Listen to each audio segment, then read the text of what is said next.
Okay na ba kayo? Yes! Okay.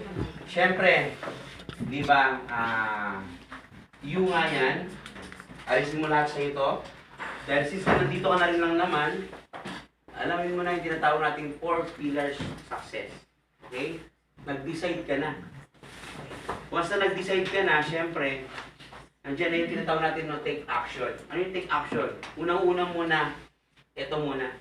I-take action mo munang i-remove lahat to sa'yo. Diba? Then, siyempre, sa takbo ng proseso natin dito, sa paggawa sa pag-ano natin sa Unified, meron tayong mga situation na kailangan natin talagang i-analyze. Okay? I-adjust natin yan. Kung may ginawa tayong bagay na hindi epektibo at yung resulta hindi maganda, saka natin pwedeng mag-iba na naman ng panibagong sitwasyon ng i-analyze natin. Tama? Ibang strategy na naman yun. Then, ayun din yung time na ina-adjust na natin siya. Okay? Kuha po ba? Ngayon, eto na. Once na nakapagtuturo ka na sa downline mo, ibig sabihin, yung downline mo natututo na rin, naduduplicate na yan. Na kung ano yung nalalaman mo, ayun din yung kaya niya nang gawin. Diba? Pag yung kaya mo nang gawin, nagagawa niya, yan yung time na pwede na siyang, kumbaga, pwede mo na siyang i-push na tumakbo o ng sarili niya na mag-build din ng network niya. Pero nandito ka pa rin, nakamonitor ka pa rin sa kanya. Kuha? Okay, since na alam mo naman na may tiwala ka na sa downline mo, siyempre, pag nakahanap na siya ng katulad niya din, na pwede niyang turuan, ang gagawin niya, kung ano yung tinuro mo sa kanya, iduduplicate niya lang yun din sa tuturuan niya. Nakuha niyo po ba? Okay? Kaya ngayon, ang mangyayari niyan, made-delegate ka na.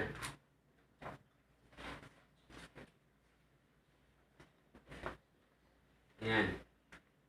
Pag na-delegate ka na dyan, siyempre dadami ka na. Di ba? Imbis na yung parang ganito yan, eto ka. Okay? Once na makukuha ka ng downline mo, naturuan mo siya ng tama, na-duplicate mo na yan, siyempre hanap din siya ng mga tao niya. Tama ba? Yes. Ngayon, kung ano yung tinuro mo dito, ayun din ang ituturo niya. Tama? Kumbaga, na-duplicate ka na, duplicate na rin siya, na-delegate ka rin yan. Kaya pag eto, lumaki yung grupo niyan, lumami yung yung grupo niyan. Halimbawa, ito mag-i-evento sa Bacolod. Ito naman, taga Iloilo. Ayan. Kung papansinin mo, etong dalawa na to,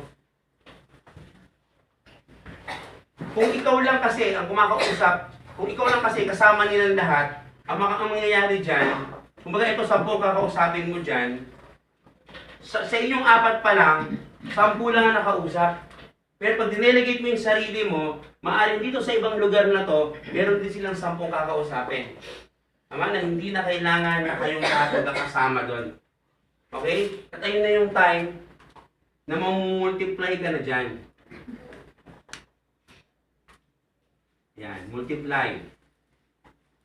Then, pag na-multiply ka, syempre pag na-multiply ka, lalaki na yung tinatawag mo, magkakaroon ka na ng tinatawag na network. Ayan. Pag nagkaroon ka na ng network ngayon, magkakaroon ka na ng tinatawag na big network. Pag nagkaroon ka na ng big network, syempre, papasok na yung tinatawag na big income. Pag nagkaroon ka na ng big income, automatic, maabot mo na yung goal mo. Kuha po ba? Ngayon, pag ikaw, wala kang goal, at hindi mo naabot yung big income mo, yung tinatawag mong dreams, ibig sabihin, wala ka pang tinatawag na big network. Bakit wala ka pang big network? Kasi wala ka pang network. Tama? Pag wala ka pang network, ibig sabihin, hindi ka na multiply. Pag hindi ka na multiply, ibig sabihin, hindi ka na delegate. Bakit hindi ka na delegate? Kasi hindi ka naman na-duplicate. Bakit hindi ka na-duplicate? Kasi hindi ka naman nagturo.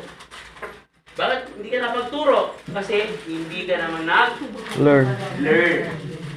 Bakit hindi ka nag-learn?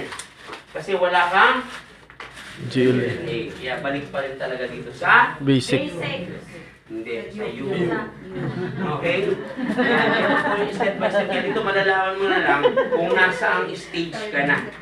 Kuha mo? Ano yung dapat mo munang gawin? Pag nag-uumpisa ka pa lang dito. Ayan. Kasi by stage yan, meron yung tinatawag na ito yung tinatawag nating learning stage. Ayan. Ayan. Dito, sa learn, sa teach, yan yung learning stage natin. Pagdating dito kasi, ito na yung building stage.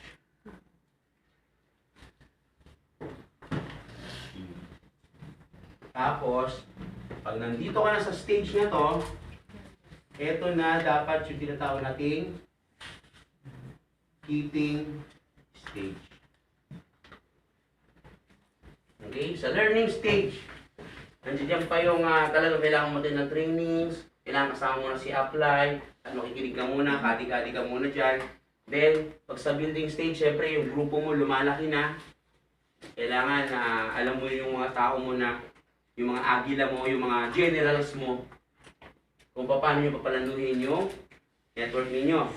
Pag malaki na yung network ninyo, nandiyan na yung tinatawag nating keeping stage. Ito yung mga nasi-sales rally ka na ng sarili mong grupo. Di ba? Kumbaga, meron kayong mga banding yan. Kumbaga kasi dahil ang networking is tinatawag nating relationship business. Okay? Yan. Yan yung stage A yung tinatawag nating ladder to Success. success. Ay, move na. Yan. Ladder to success. Okay, malinaw po ba? Malinaw. Ayan. Natutunan ba? May question ba? Wala. Meron ba? Wala. Okay? Ayan. Ngayon, gusto niyo bang ituro ko sa inyo to how to build a strong network? Yes.